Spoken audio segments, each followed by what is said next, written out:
Garland in the corner. He's got it. Feed stands. Pow with the running in. Mitchell shakes to the basket and thunders it home. Oh! Mobley throws it down. And Allen blocked the shot at the rim. Welcome to the Chase Down Podcast, part of the Cavs media family. I'm your host, Justin Rowan. The Chase Down is presented by Fubo, the official streaming partner of the Cavs. Watch over 350 channels of live sports and TV, including FanDuel Sports Network without cable. There's no cost and no commitment. Try for free at FuboTV.com/Cavs. It was the best of wins. It was the worst of wins. The Cleveland Cavaliers broke their slide and got a win over the Washington Wizards. They put themselves in a hole in the second and third quarter of the game, but managed to put it together in the fourth quarter, powered by a great performance from Donovan Mitchell. Joining me today to discuss it is my co-host, Carter Rodriguez. Carter, how you doing, buddy? Donovan Mitchell, he's a bad man. He is a bad man indeed, Justin. It was, it was a pretty heroic effort from him.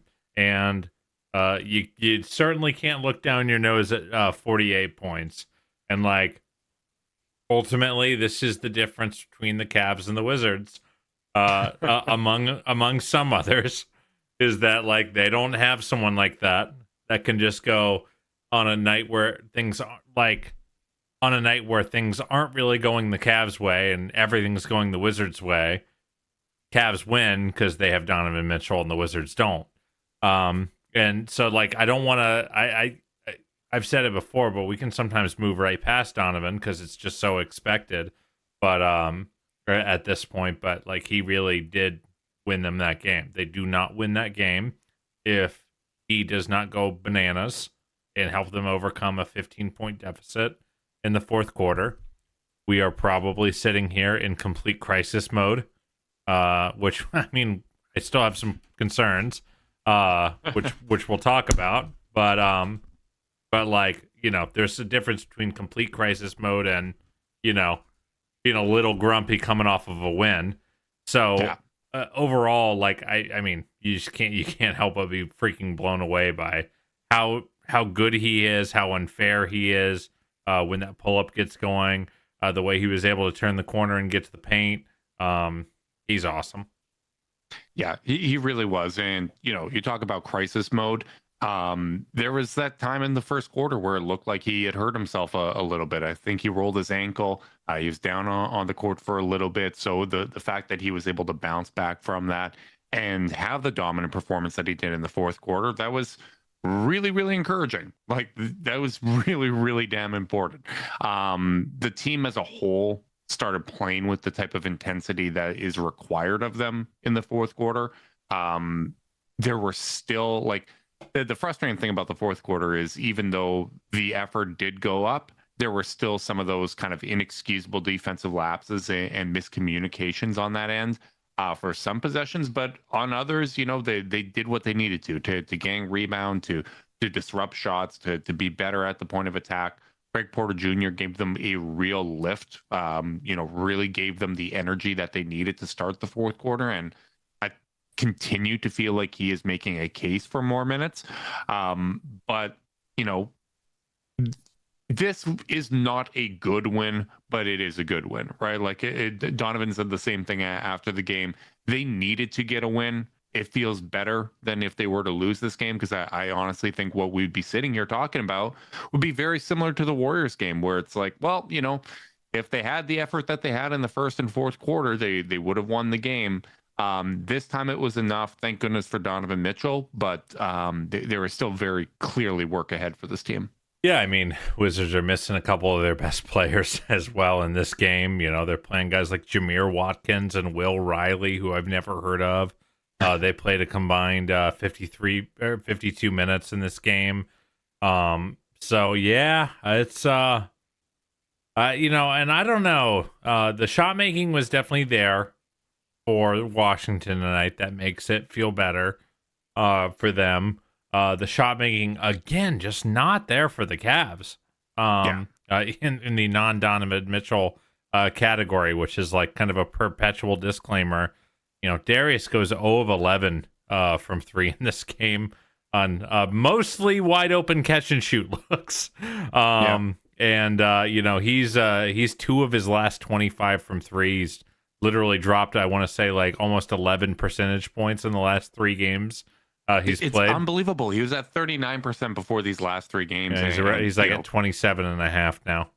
That's nuts. Yeah.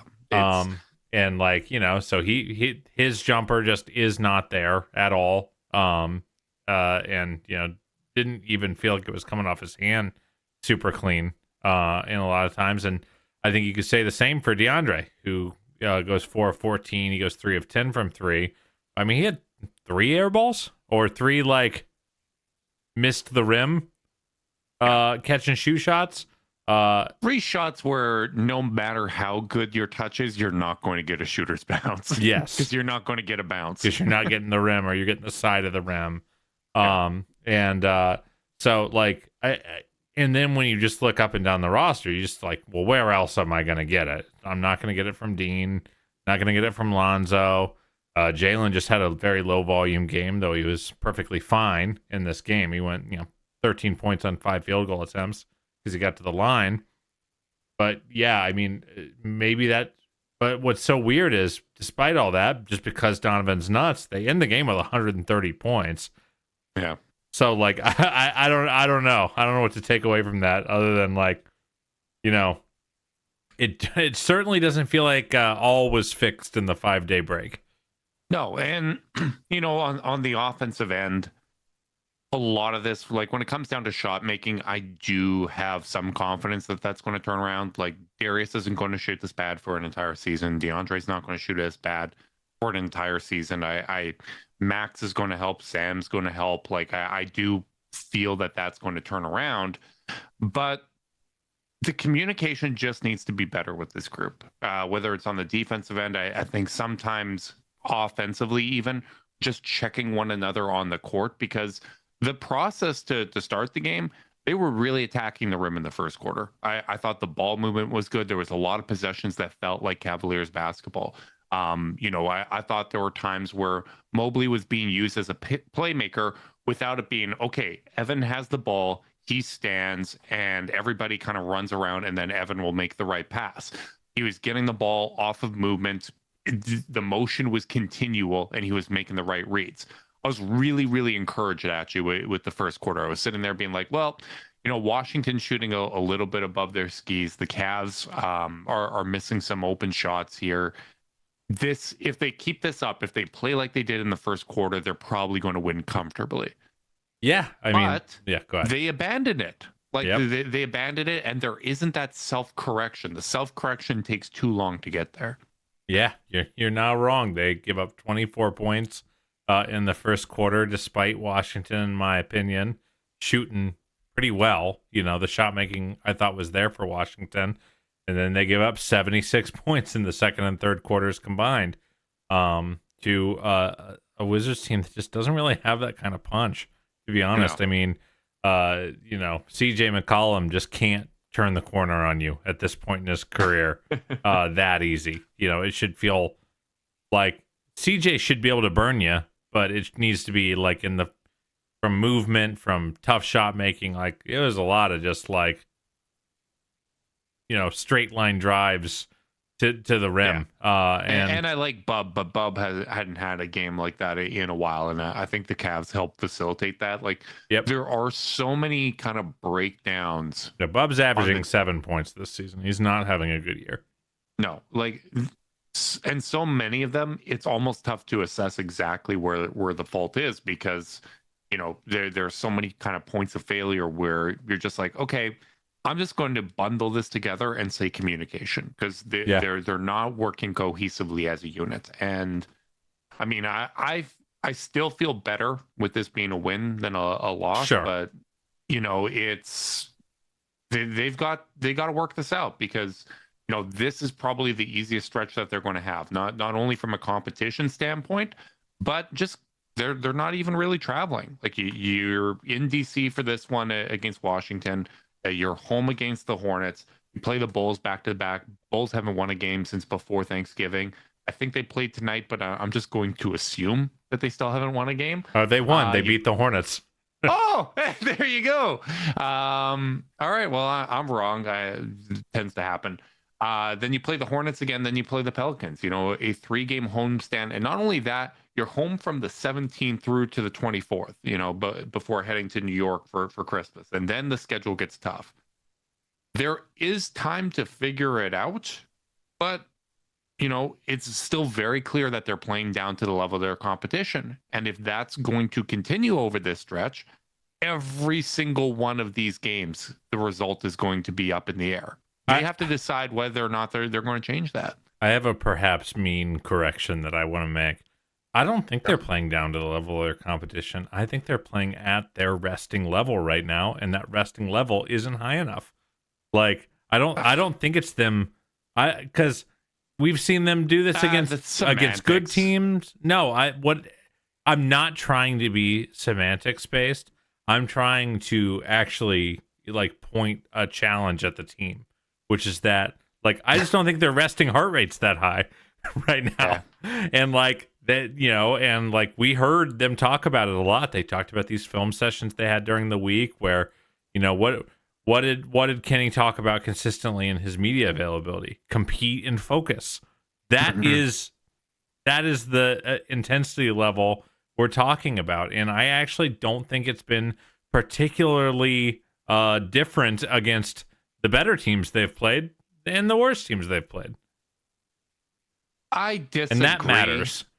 I disagree because I see them turn it on. I see them turn it on in games like they did in the fourth quarter. I've seen them start games. With the intensity I'm saying their necessary. resting heart rate, dude. I'm saying like their on balance level of energy has been lower than it was last year, without a doubt. And the fact that we can see that first 4 minutes of the fourth quarter where they were running around like wild animals, like they were playing their last quarter of basketball they were ever going to play. Like that level of desperation, like it really kind of draws into stark relief the lack of focus and the lack of intensity that they've shown across the year. Yeah, I agree with that. And it's tough. Like right now, when Darius is shooting this poorly, like he's not a net positive on the court. Like he just isn't. What's funny? Tony Pesta tweeted Cavs win with an exclamation point and his Lieutenant Dan on New Year's Eve. That. That's the New Year's confetti. Eve one. Yeah. Shout out Tony. He does great work. Oh, that made me giggle. Sorry, I didn't want to derail your point, but it was just funny. I just wanted to make sure it wasn't anything I'm saying. I'm going through it today. I talked about my Christmas party before. It turned out to be a bit of a super spreader event, so my body is just absolutely killing me today. So I'm really grateful that this is a win. Like honestly, like I'm probably not as grumpy as my commentary just because like I needed this to be a win. And we got it. We got it. Thank goodness. And sometimes maybe that's enough, right? Like we finally proved that we can podcast after a win. It had been forever since we had done that. I know.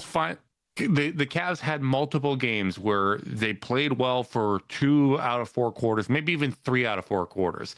And they made it close late, but they weren't able to come back and win it. They finally did that. Now do you learn from it? Now do you do better? Now do you not put yourself in a hole that you have to dig yourself out of, right? Like there's time to figure it out, but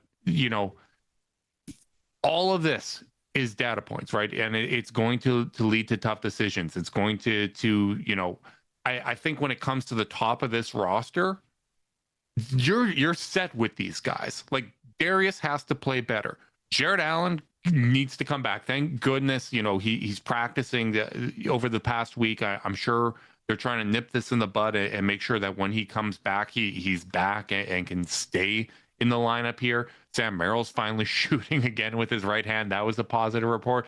So like help is coming, but when it comes to the top guys, you're not shuffling the deck here. I don't foresee anything happening there. They just have to play better.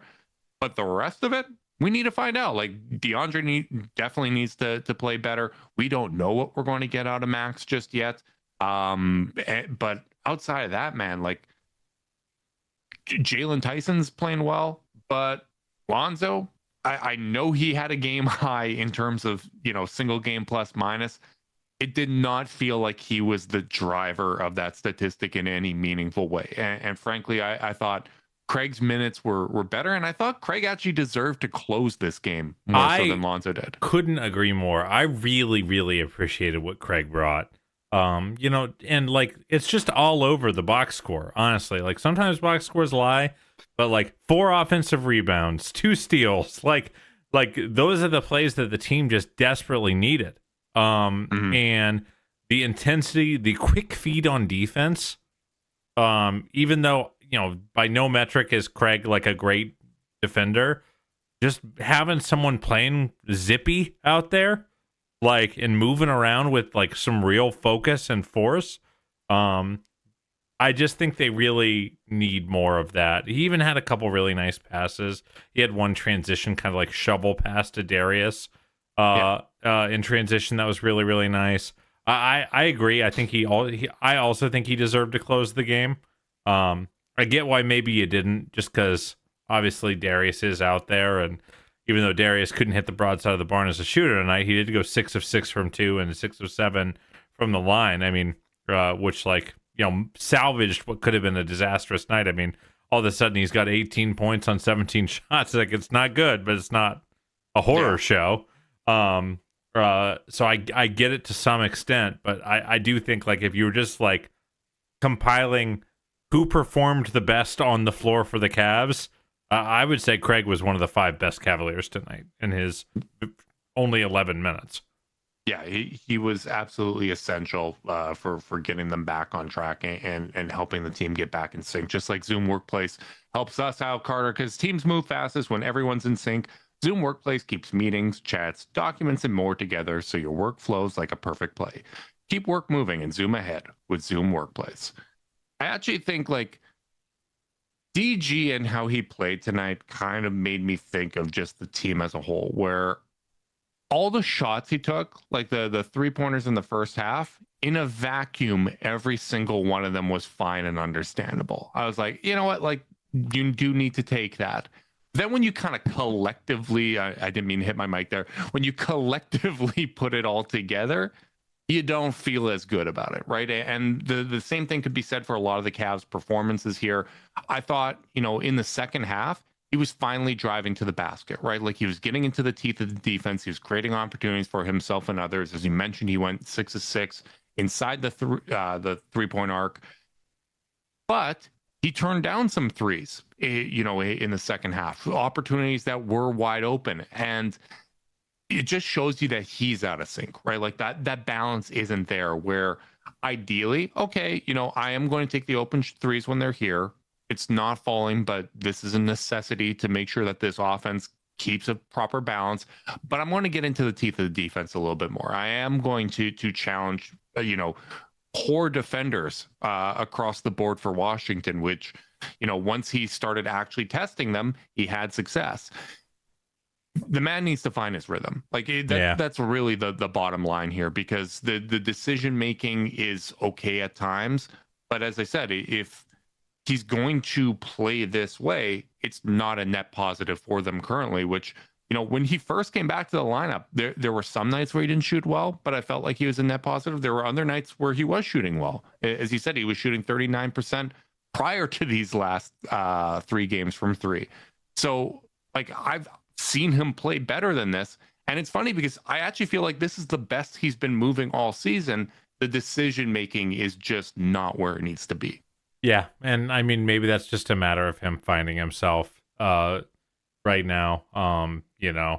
Clearly the jump shot is frustrating him. Clearly the defense still isn't where it was last year. No. Yeah, I mean, ultimately they really need him. They really need him, especially right now. Their top guys, those top 4 that are playing right now, Darius, DeAndre, Evan, and Donovan, it just feels like, if Donovan's carrying, like, if they're going camping and Donovan's carrying the tent on one shoulder and he's got the supplies in the other shoulder, like right now the other guys are carrying like a folding chair a piece. Yeah. Like, and you got like he's carrying everything, and like it's got to get a little bit more like equitable. a construction site, right? Yes. Where one guy's working a jackhammer and everyone else is kind of standing Standing around watching. Yeah. And like, I mean, even Evan, who I think had a pretty okay game tonight, yet another game where he's under, 50% from the field, missed some bunnies, didn't have a lot of usage in the second half. Those guys all got to be there. And I do think like some of the guys who I think we've been a little hard on at points in the season, guys like Dean, guys like Lonzo, I do think things look a little better if you're getting the kind of if you're getting the shot making you need and the process you need from the guys who you actually want to have the ball. Like someone in our Discord, I forget who it was, like kind of was like, hey man, I know we've had some like ups and downs with Dean this year, but like he's at least regularly boxing out in these crunch time possessions. Like he had a couple of box outs that literally saved possessions for the Cavs, where like if he didn't find that guy, they were going to get an offensive board.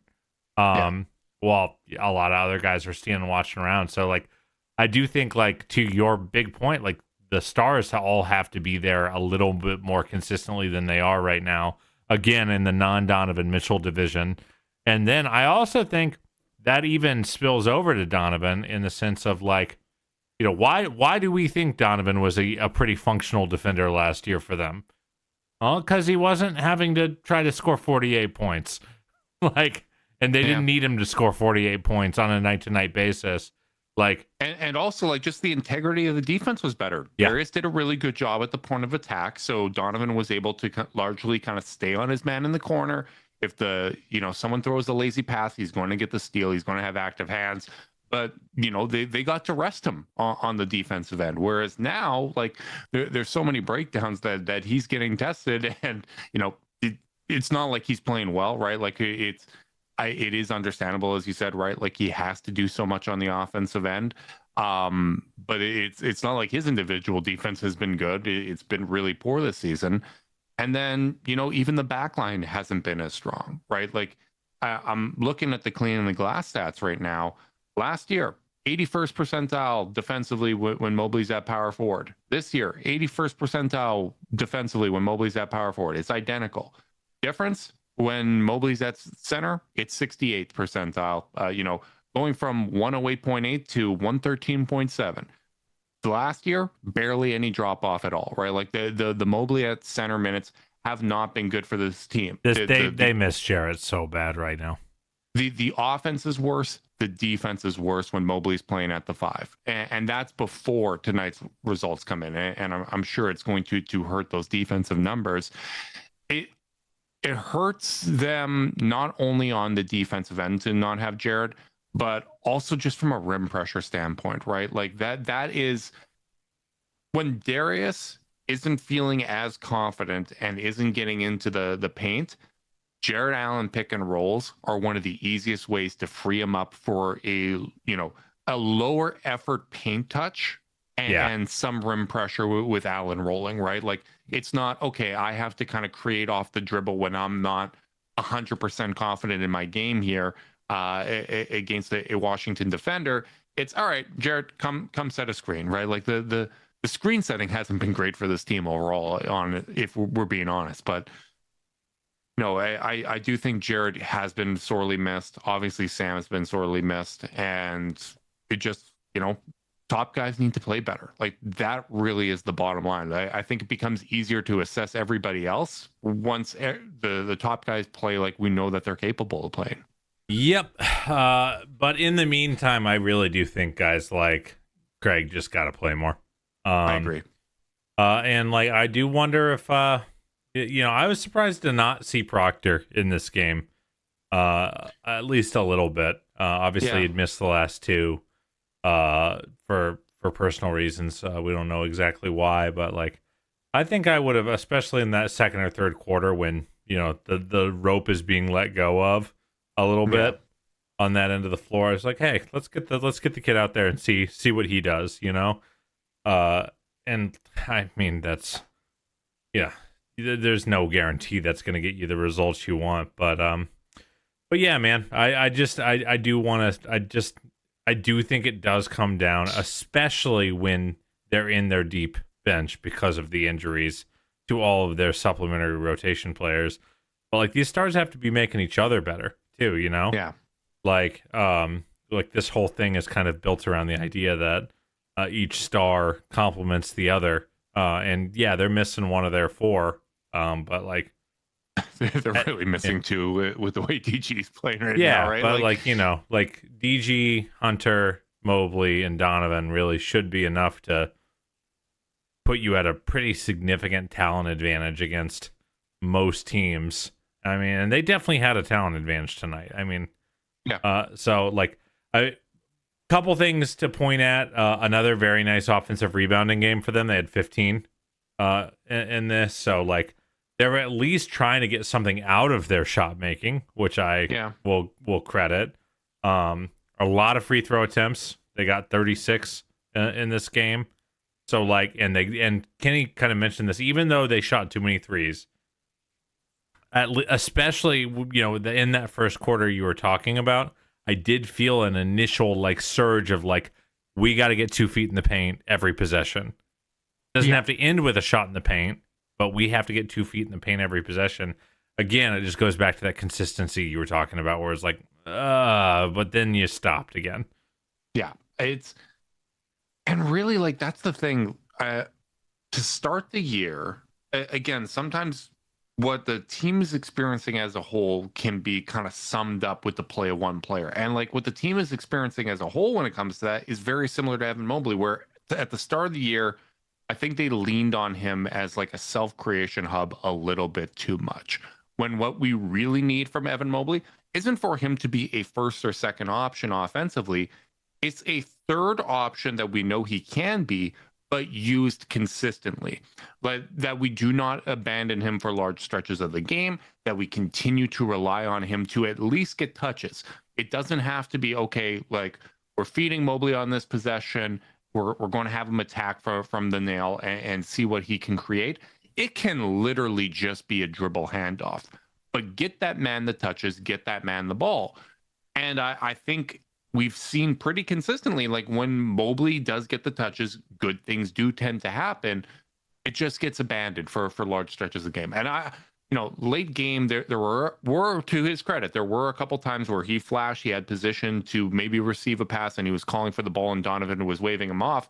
I don't blame Donovan in those spots because of what had happened every other minute of that game, right? Like we needed like that was one of the instances where I was 100% fine with Donovan doing what he did. Didn't love every single shot, but he had earned the right to take those shots with how hard he was playing. But what they need to do is do what they've done at stretches this season, at stretches within each of these games, but not abandon it. And particularly, don't abandon it when it isn't the opponent taking you out of it. Yeah. They are taking themselves out of their own success and getting in their own way.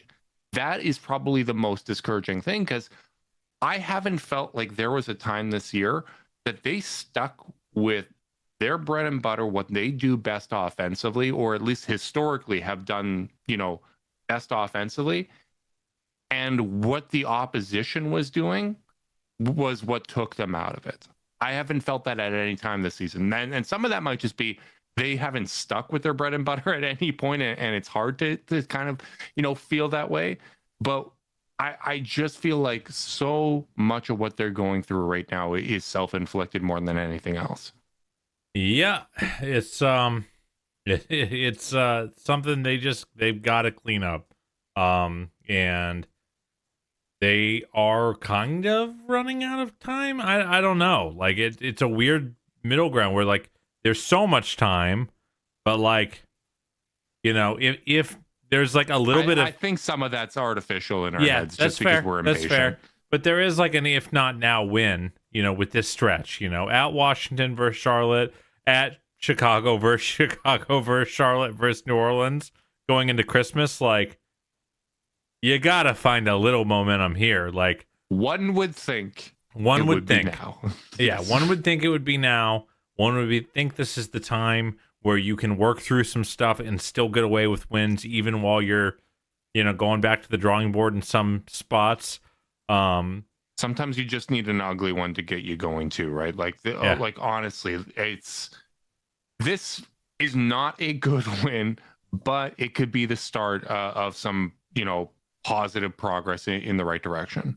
Yeah, that's all you can really ask for right now. Is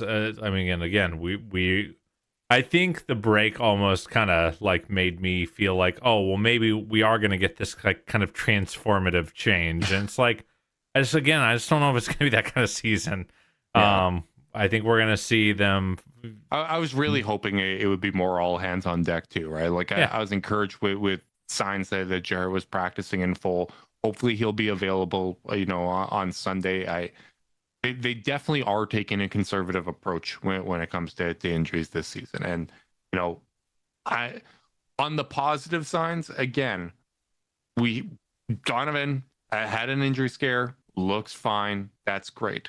We now, despite the fact that Darius hasn't hit a shot in like 4 games, at least he hasn't been lying on the ground grabbing his foot at any point in those games too, right? Like he seems to be building positive momentum from a physical standpoint. That's encouraging. I anticipate that shot's going to come back to him. DeAndre, I'd like to see DeAndre get back to who he was at the start of the season, where, the shot from outside isn't great, but overall, I thought he actually played really well for the Cavs to start the season. He was hitting shots from mid-range. I thought the decision-making was better. It just feels like they're kind of in a spot where some of these mistakes are cascading, and they just needed something to go their way. And like I said, sometimes you just need a break, man. And like, not in terms of days off, but sometimes you just need something to go your way before you start feeling a little bit more like yourself. Yeah. So I don't know. We'll see how Sunday goes. I think again, it's all data points. If they come out and, the LaMelos of the world and Con Knipple is try-harding his way to 30 points. You haven't even thought of, the darkest scenario here, which is the Colin Sexton revenge game, my friend. He's on the Hornets now. Oh God, I hadn't considered. Is he playing right now? No, he's hurt. He's hurt right now. But I mean, Con Knipple had 33 points. He's maybe the rookie of the year right now.